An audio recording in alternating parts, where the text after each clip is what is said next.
Trabalho, querida. Boa noite aos...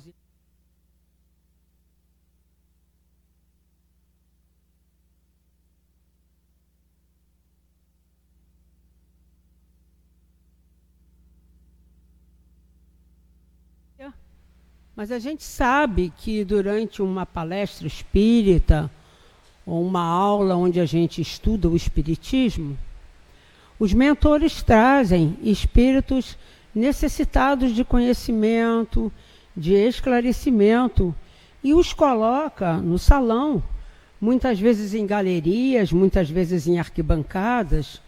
Outros espíritos que não têm condições de serem trazidos ficam em algum local, no plano espiritual, onde eles podem assistir o estudo através de um telão. Isto dito, a gente vai, então, pensar juntos sobre as perguntas propostas para essa noite. Essas perguntas estão no capítulo 2 do Livro dos Espíritos, cujo título é Dos Elementos Gerais do Universo. Na pergunta 21, Allan Kardec pergunta à espiritualidade: a matéria existe desde toda a eternidade como Deus, ou foi criada por Ele em dado momento? E aí a gente percebe a iluminação desse espírito que foi Allan Kardec, o que é Allan Kardec. Porque em 1857, quais eram as noções que se tinha sobre a matéria? Em 1857, o entendimento sobre a matéria estava num momento de transição crucial, mudando de uma química baseada apenas em misturas e pesagens para uma química estrutural e atômica. A comunidade científica já aceitava a ideia de que a matéria era feita de átomos e moléculas, mas ainda não compreendia a estrutura interna desses átomos. E aí foram criadas algumas teorias para explicar o que era matéria. Tinha a teoria atômica de Dalton consolidado. Nessa teoria, esse Dalton dizia que a matéria era composta por átomos indivisíveis e que elementos diferentes têm massas diferentes. Já era amplamente aceito como a base da química. Uma outra teoria era a estrutura molecular. Os cientistas estavam começando a entender como os átomos se conectam dentro das moléculas e a formular as primeiras fórmulas estruturais. Uma outra teoria era a teoria da termodinâmica em evolução. O conceito de energia começava a ser definido. E a escala Kelvin de temperatura, o zero absoluta, já havia sido proposta em 1848. O que ainda não se sabia sobre a matéria. Não se conhecia a estrutura subatômica, prótons, nêutrons, elétrons. Os átomos ainda eram considerados indivisíveis. A tabela periódica de Mendeleev ainda não tinha sido criada. Em resumo, 1857 foi um ano de arrumação da casa na ciência, com avanços cruciais para a compreensão de como os átomos se ligam e se movem, preparando o terreno para a química estrutural moderna. Então, se a própria ciência ainda não havia definido o que era a matéria, olha a percepção futurista de Allan Kardec ao propor essa questão aos espíritos. Eu até comentei com o Renato, certas perguntas de O Livro dos Espíritos, elas foram propostas pelo próprio Allan Kardec. Elas não foram fruto da filtragem daquelas perguntas que foram recebidas por eles em inúmeros cadernos de várias partes do mundo. Ele próprio já propunha alguma coisa. E olha o que os espíritos responderam em 1857. Só Deus o sabe. Ou seja, só Deus sabe se a matéria já existia desde toda a eternidade. Há uma coisa, todavia, que a razão vos deve indicar, que Deus é modelo de amor e caridade, e que nunca esteve inativo. Então, se ele nunca esteve inativo, ele construía sistemas. Construía mundos, planetas, sóis, galáxias, donde se pode presumir que a matéria existia, não na mesma época de Deus, mas a partir de Deus, a matéria começou a ser constituída por ele. Por mais distante que logreis figurar o início de sua ação, podereis concebê-lo ocioso um momento que seja? Em algum momento Deus cruza os braços? Em algum momento Deus tira férias? Em algum momento ele fica à toa? A gente não pode conceber isso. Aí depois, na 22, Kardec pergunta. Antes de falar dessa 22, eu quero ver também como que a ciência hoje entende a matéria, tá? Hoje, a ciência define a matéria de uma forma abrangente, como tudo que constitui o universo observável, possuindo duas características fundamentais: a massa, que é especialmente a massa de repouso, e o volume, ou seja, o espaço que aquela massa ocupa. Em termos modernos e fundamentais, a definição engloba os seguintes aspectos: a matéria tem uma composição atômica e subatômica. Ela é formada por partículas fundamentais, não só o átomo, não só o elétron, conforme se pensava em 1857. Hoje a ciência diz que essas partículas que compõem a matéria, dentre elas os elétrons, tem também quarks, que eu não sei nem o que é. Sei que quark é a marca da aveia, né? Aveia quark, não é isso? Quarks. Leptons, que eu também não sei o que é.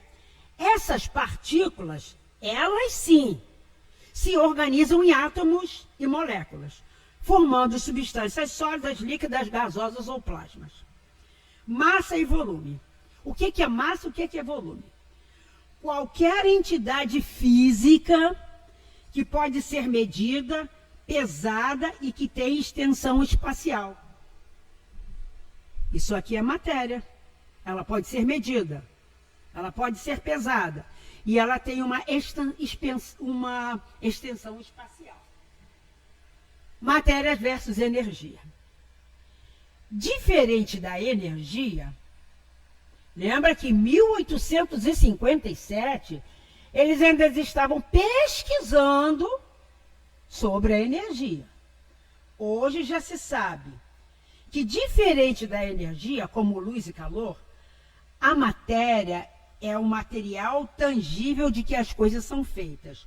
No entanto, a física moderna, através de Einstein, reconhece que matéria e energia estão intrinsecamente ligadas, podendo a matéria ser convertida em energia e a energia ser convertida em matéria, sendo consideradas formas diferentes da mesma entidade. Então, hoje não se separa mais. Matéria e energia são duas faces do mesmo elemento. Para ele, para Einstein, a matéria não é uma substância estática, mas sim uma forma extremamente concentrada de energia, definida pela equação E é igual a mc ao quadrado.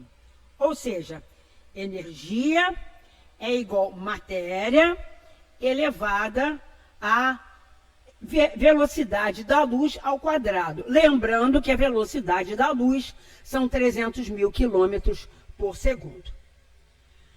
A massa de repouso é apenas uma manifestação de energia acumulada ou concentrada. Isso é massa de repouso, que pode ser pesada, pode ser medida e ocupa um lugar no espaço. Mas isso aqui é apenas energia acumulada. Estados da matéria. Além dos estados clássicos, sólido, líquido e gasoso, a ciência contemporânea estuda estados exóticos de matéria, como plasma, condensado de Bose-Einstein e o plasma de quarks-glucons, que eu não sei o que é. O que não é matéria? Luz, som, calor, força magnética, pensamentos. Se bem que André Luiz nos diz que pensamento também é matéria. Visível, captável. Tem peso, tem cor, tem odor. Emoções também não são matéria, pois não possuem massa de repouso, nem ocupam espaço da mesma maneira que substâncias físicas. Então, do ponto de vista material e puramente material, os pensamentos não são matéria. E lá na questão 22, então, questão 22, extensão da matéria. Define-se geralmente a matéria como sendo o que tem extensão, o que é capaz de nos impressionar os sentidos, o que é impenetrável. São exatas essas definições? Lembra que é Kardec perguntando em 1857.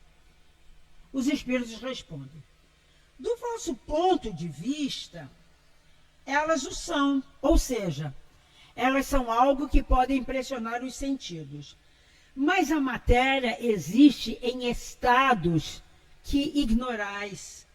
Pode, por exemplo, ser tão etérea, tão sutil, que nenhuma impressão vos causa os sentidos. Contudo, é sempre matéria. Para vós, porém, não o seria. Questão A da mesma questão, a Kardec propondo essa pergunta aos espíritos. Então, a matéria é o laço que prende o espírito?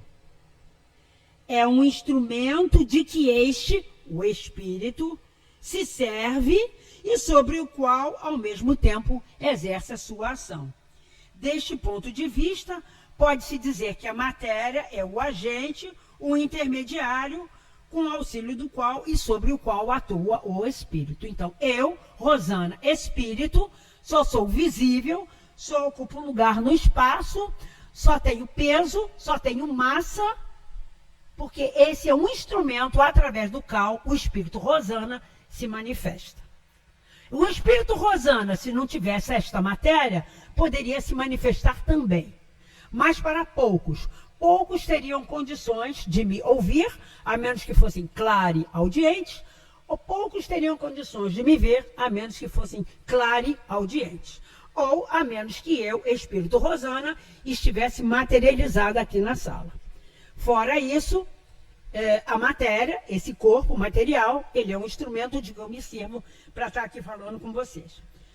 Daí, a gente também vai se valer das orientações contidas numa série de livros, na verdade, 20 volumes de livros, psicografados pelo espírito Miramês.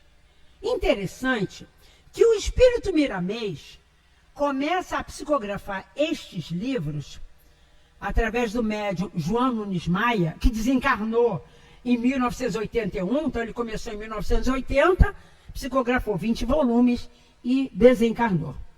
Nessa série, nesses volumes, o Espírito Miramês, ele analisa questão por questão de O Livro dos Espíritos e traz conhecimentos mais novos em relação aos conhecimentos que se tinha à época de Kardec. Então, olha como é que ele nos explica a resposta da questão 22. Extensão da matéria. Não vou ler tudo, só as coisas que eu marquei aqui. A matéria bruta, que podes apalpar, sentir e cuja forma podes ver, pois é a mais baixa vibração que o agregado de energia pode tomar. Então, tudo que é material, absolutamente tudo que é material, inclusive este corpo, inclusive os corpos físicos de vocês, tem uma baixíssima vibração energética. A ciência acabou provando que a própria luz é matéria. A ciência dizendo que a luz não é matéria. Miramês nos diz que a ciência já provou que a luz é matéria. Que pela curvatura que faz ao passar por corpos sólidos, e se matéria atrai matéria, ela, a luz, não deixa de ser a própria matéria em outra dimensão, formando luz. Daí pode partir para outros estados de matéria na sua engenhosa purificação. O próprio perispírito, não sei se todos aqui são espíritas, se todos aqui conhecem esses termos espíritas, o perispírito é o corpo espiritual, ele antecede ao nascimento do corpo físico e ele sobrevive à morte do corpo físico. Ele é o molde energético que dá origem a este corpo físico. Então, este corpo físico da Rosana tem esta constituição, tem esta aparência, porque o perispírito do espírito Rosana tem esta aparência. E quando eu me preparava para formar este novo corpo, eu me vali do molde que estava no meu perispírito. Então, aqui ele diz, o próprio perispírito, que não é visível para a maioria de nós. Quando alguém diz assim, eu estou vendo um espírito na sala, estou vendo um espírito sentado naquela cadeira. Não estou vendo não, tá? Tem um espírito sentado naquela cadeira. Na verdade, eu não estou vendo o espírito, eu estou vendo o perispírito. Não materializado, ele até poderia estar materializado. Então, o perispírito é matéria. Mas é uma matéria tão sutil, tão rarefeita, que nós, simples mortais, não conseguimos perceber. Então ele diz o seguinte, que o próprio perispírito tem muito de matéria, mesmo dentro da sua sutileza espiritual, porque ele para ser intermediário do espírito ao corpo, é necessário que ele tenha nuances de matéria. Tudo que existe é concentração de energia. Tudo que falamos no mundo das formas, ela aí está concentrada pela lei de afinidade sob a ação da vontade de Deus. A ciência humana está até hoje atrás do elemento primitivo, que é o fluido cósmico universal, que daria origem a todas as coisas. Então, a ciência até hoje está atrás desse elemento primitivo, de onde partiriam todos os outros. Entretanto, diz Miramês, este elemento está muito longe das cogitações humanas. Ele falou isso em 1980, já estamos em 2026, e a ciência já avançou bastante. Ela está quase chegando lá. Muito bem. Se o macro é infinito no seu avanço cósmico, o microscópio, o microcosmo também tem o mesmo destino. Tudo no mundo material e espiritual se encadeia. Uns estão ligados aos outros por fios tenuíssimos, imperceptíveis pelos homens e que a própria ciência desconhece. A matéria, mesmo aquela que nós chamamos de impenetrável, guarda segredos que os homens do amanhã reconhecerão. Ela também evolui, intelectualizando. Ela também evolui, despertando algo de si que a purifica, tomando novas dimensões e sensibilizando sua própria estrutura. É como se pudéssemos dizer que a matéria, ao se intelectualizar, passando pelo tempo e pela extensão infinita do espaço, ela também evolui. A própria aura, continua Miramês. Aí eu botei aqui, o que é aura? Muita gente fala áurea. A áurea é de ouro. A palavra certa é aura, A-U-R-A, aura. O que é aura? A gente já viu, muitos de nós somos católicos, as imagens dos santos com uma auréola. Aquilo é a representação de uma aura. O que é aura? A aura é uma emanação energética do campo magnético que envolve o corpo, refletindo o estado físico, mental, emocional e espiritual de uma pessoa, variando em cor e intensidade, conforme seus pensamentos, seus sentimentos, funcionando como um espelho da alma. Ou seja, cada um de nós tem uma aura. Essa aura é a manifestação do campo energético. Essa aura é variável, segundo o meu pensamento, segundo o meu sentimento e segundo o meu desejo. Funciona então como um espelho da alma. E é um campo de atração para outras energias. E é assim que os espíritos nos encontram.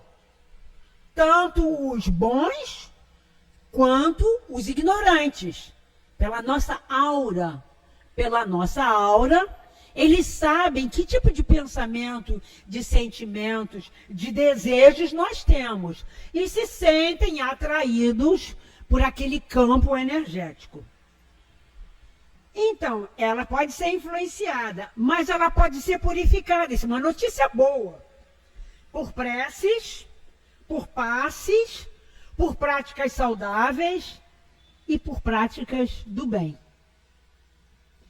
Ela pode ser vista a partir de 1939, quando um fotógrafo russo chamado Semyon Kirlian criou uma máquina fotográfica, conhecida mundialmente como a máquina Kirlian. Através dessa máquina Kirlian, as fotografias que eles tiravam de todos os seres orgânicos e inorgânicos mostravam uma aura ou um campo magnético daquele ser.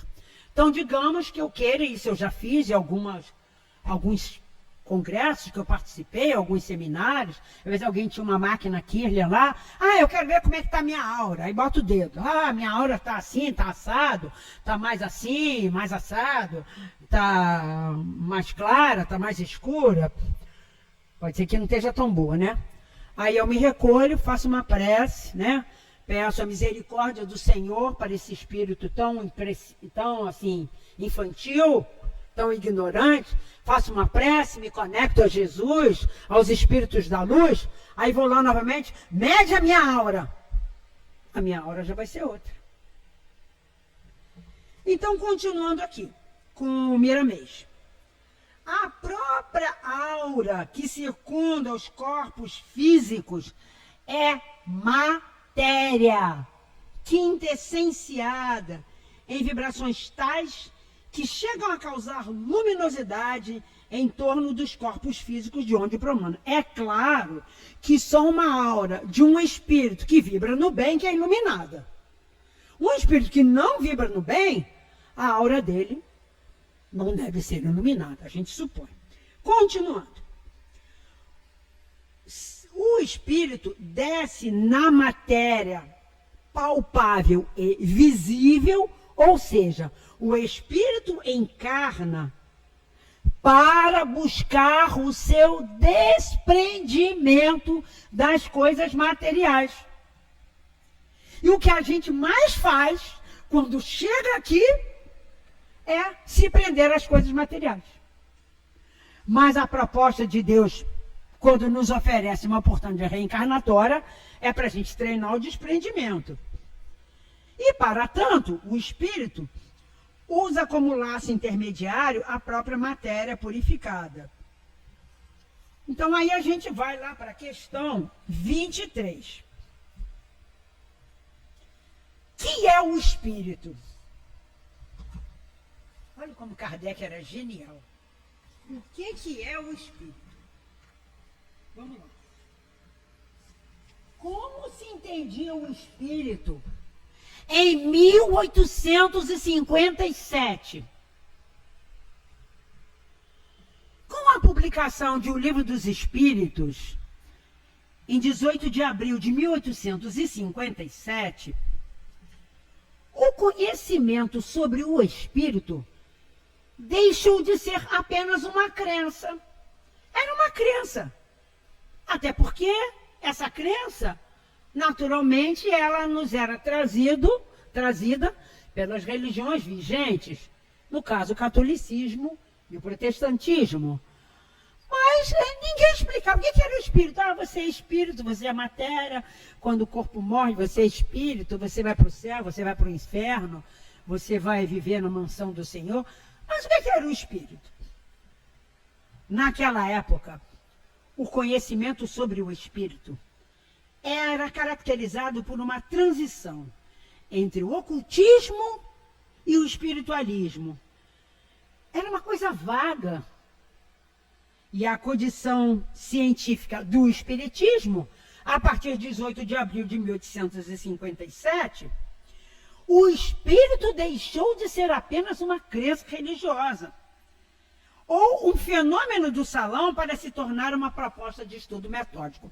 Lembrando que antes da doutrina ser codificada por Allan Kardec e sintetizada em O Livro dos Espíritos, a história do espiritismo, que começou lá nos Estados Unidos, em Hydelsville, as pessoas muito curiosas lá em Hydelsville, eu não vou contar a história, mas quem quiser, né, ver a história do espiritismo, pode pesquisar na internet.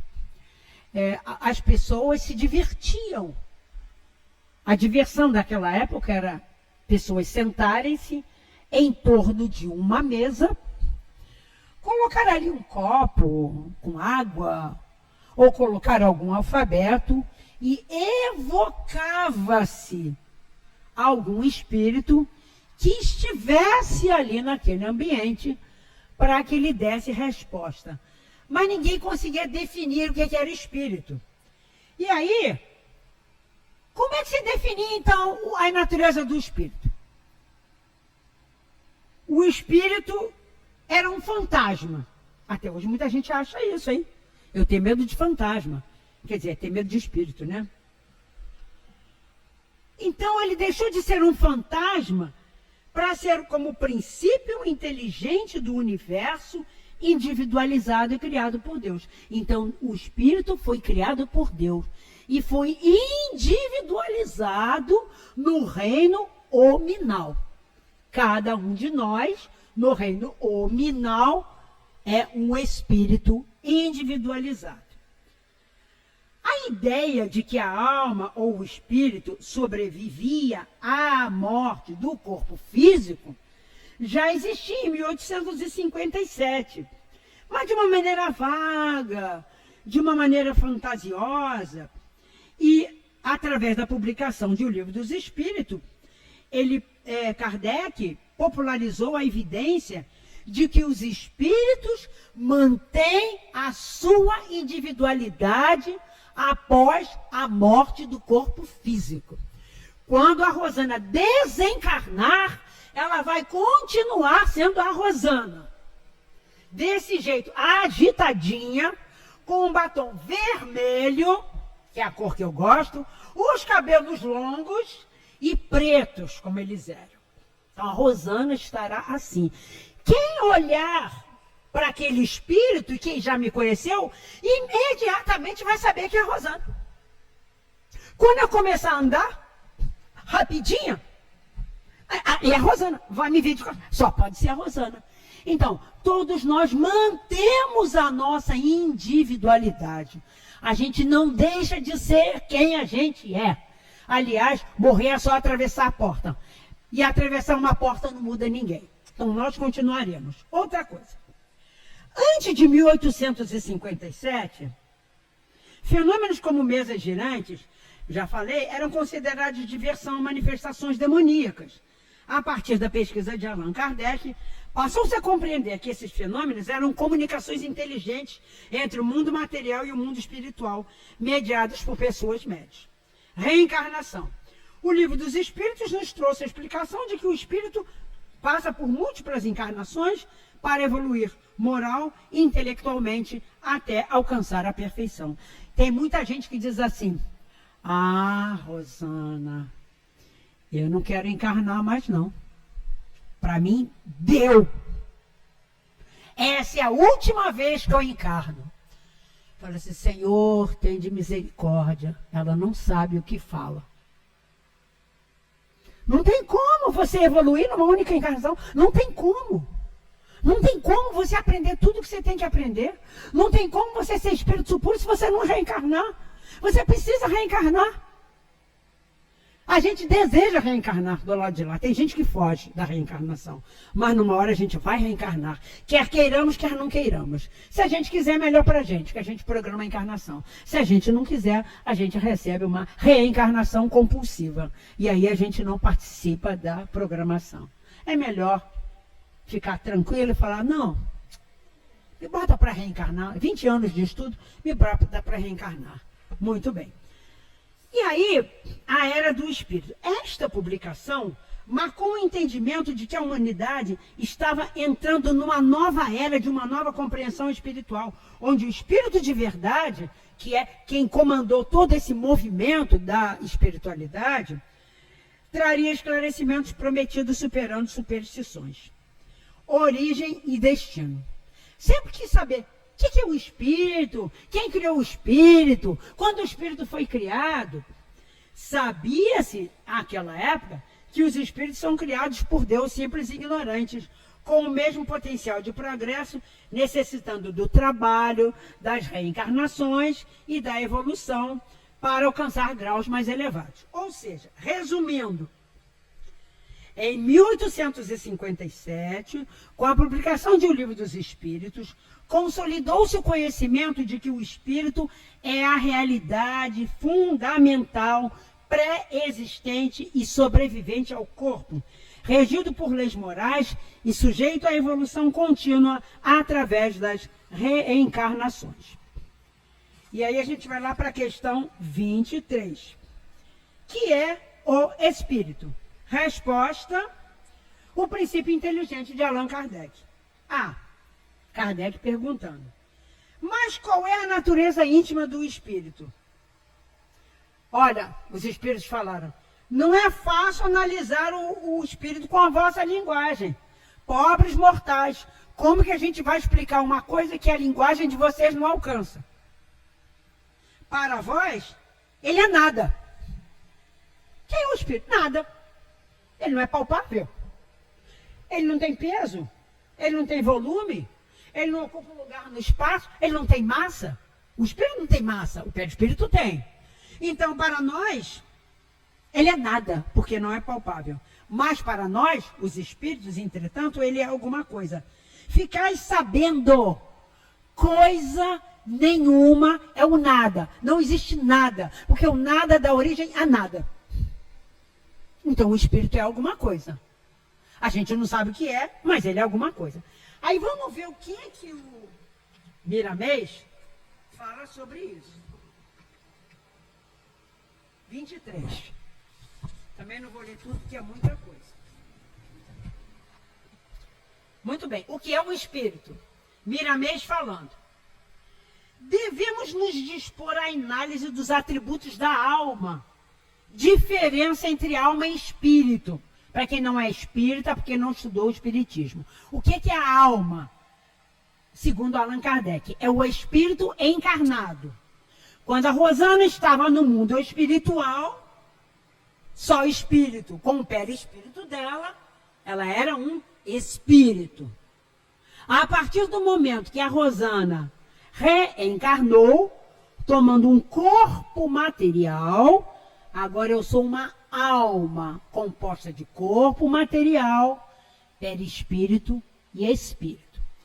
Então, Miramês propõe que nós devemos, antes de tentar entender o que é o espírito, antes de tentar compreender o espírito, a gente deve se dispor à análise dos atributos da alma, o espírito encarnado, estudando suas relações, as reações que ela tem diante das leis que garantem a nossa existência. Se ainda o corpo físico é um mistério para nós outros, ou seja, em 1980, grande parte do corpo físico, que ainda não tinha sido escaneado do jeito que ele é hoje, era um mistério para muitos de nós.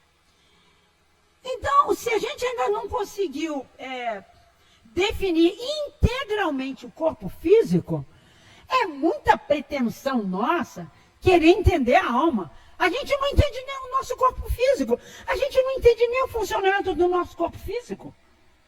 Como a gente vai querer entender o espírito?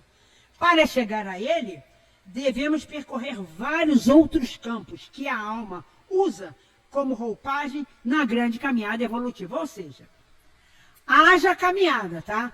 Haja evolução, haja reencarnação, muita ciência, muito desejo do bem, muita caridade, muita evolução, para a gente algum dia entender o espírito.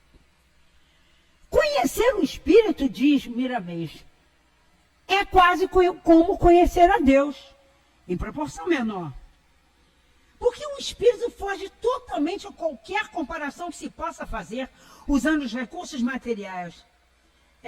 Aprendamos primeiro, aí eu falei para o meu marido, aqui o espírito Miramês faz um enquadramento nosso na nossa pequenez espiritual, para tirar de vez a nossa pretensão de entender o que é o espírito.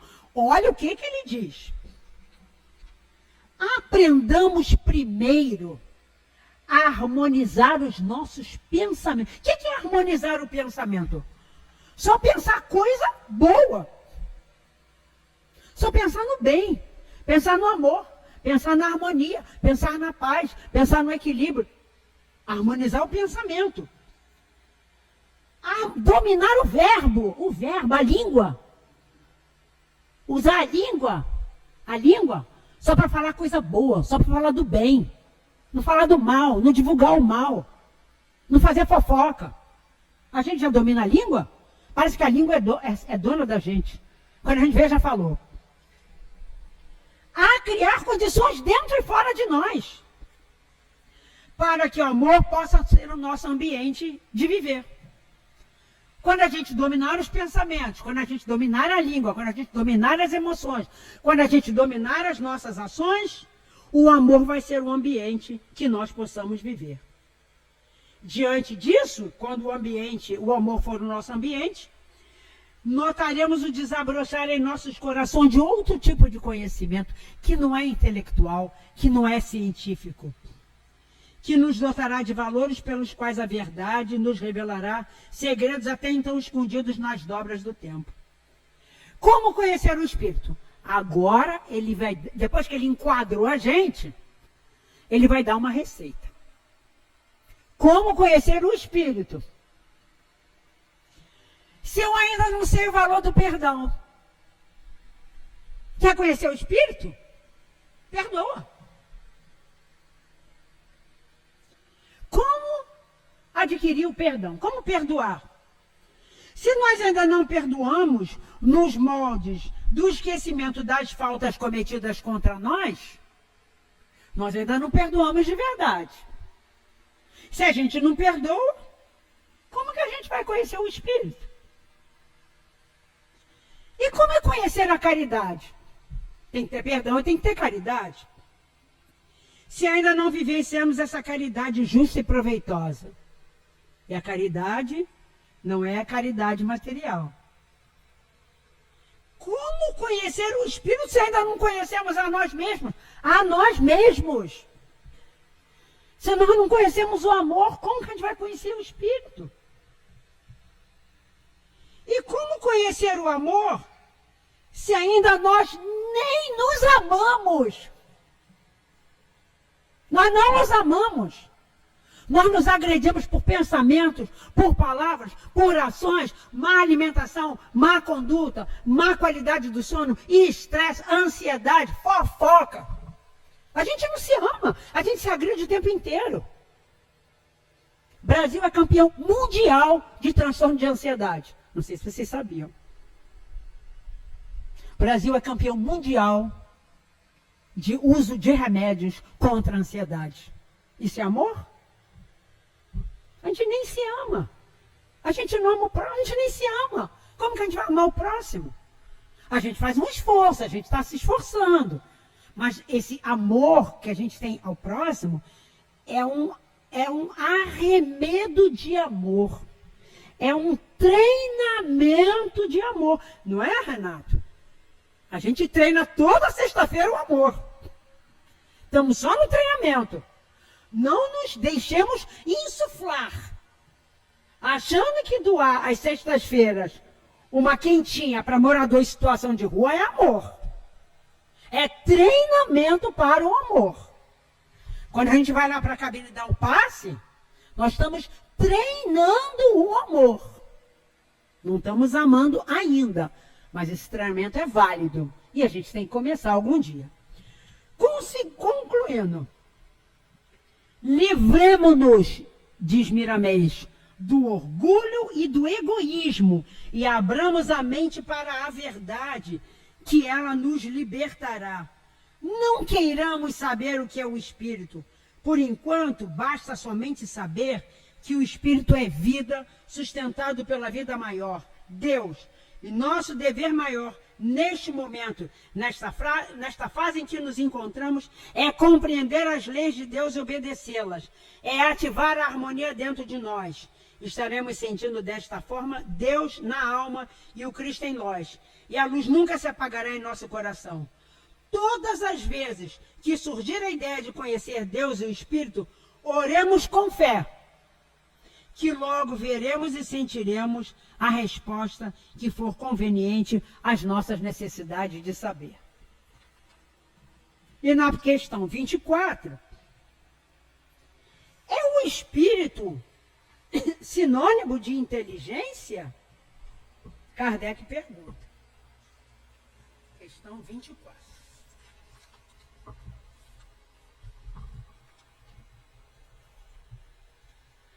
A inteligência é um atributo essencial do espírito.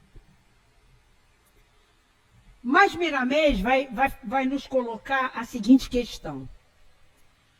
A inteligência só existe em nós, espíritos, encarnados ou desencarnados? Ele vai nos mostrar que a inteligência existe na natureza. Então, a inteligência é um atributo essencial do espírito, nós. Um e outro, porém, se confundem num princípio comum. De sorte que para vós são a mesma coisa. Isso em 1857. Hoje, o que Miramês fala sobre atributos do espírito? Na linguagem correta, a inteligência é um atributo do espírito. É uma qualidade do espírito. Mas não é o sinônimo. Porque ela não é igual à fonte de onde promana. Os valores da alma são inúmeros, por vezes incontáveis, na área do despertamento espiritual. As nossas comparações são pálidas em nos referindo ao espírito. A realidade é mais profunda e os arcanos esperam pelo tempo para serem revelados, obedecendo às leis da relatividade que regulam os conhecimentos de todos nós. Como é bom conhecer a luz das regras e ter que ser dócil à vontade daquele cuja luz faz parte da própria vida. Mais uma vez ele está dizendo que para a gente evoluir, para a gente crescer, para a gente conhecer o Espírito, nós devemos ser dóceis, submeter-nos às leis de Deus, docilmente. O Espírito é uma chama onde se concentram todos os requisitos para a felicidade. Eu achei essa imagem tão bonita.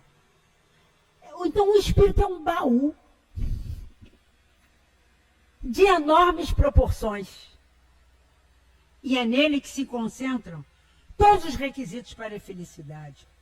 No centro do seu energismo divino, vibra um acervo de faculdades ainda desconhecidas pelos sábios. A alma foi feita com todos os atributos da perfeição. Isso é tão consolador, gente. Nós vamos ser perfeitos algum dia. Que legal isso.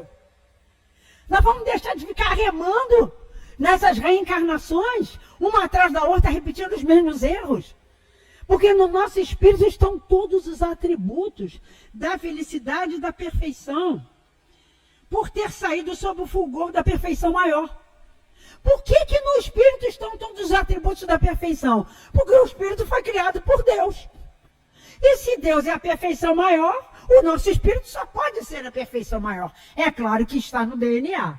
Nós temos que nos esforçar para desenvolver essas perfeições. Então vamos lá. Assim, o que chamamos de evolução, podemos chamar de departamento. Se nós falamos sobre a evolução do espírito, é por nos faltar recursos na linguagem. Não temos recursos na nossa linguagem. Todos já nascemos perfeitos. Oi? Na mente divina nós nascemos perfeitos. Não é, Olívia? Sim ou não? O que você acha? Vocês acham que nós nascemos perfeitos? Nascemos perfeitos. Quem nos criou? Deus. Ele criou a gente imperfeito? Não.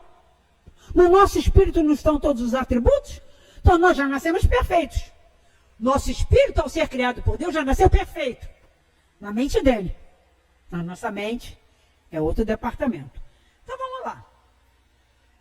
Todos já nascemos perfeitos, bastando para isso tão somente despertar as qualidades inerentes ao nosso mundo íntimo, que somente Deus conhece.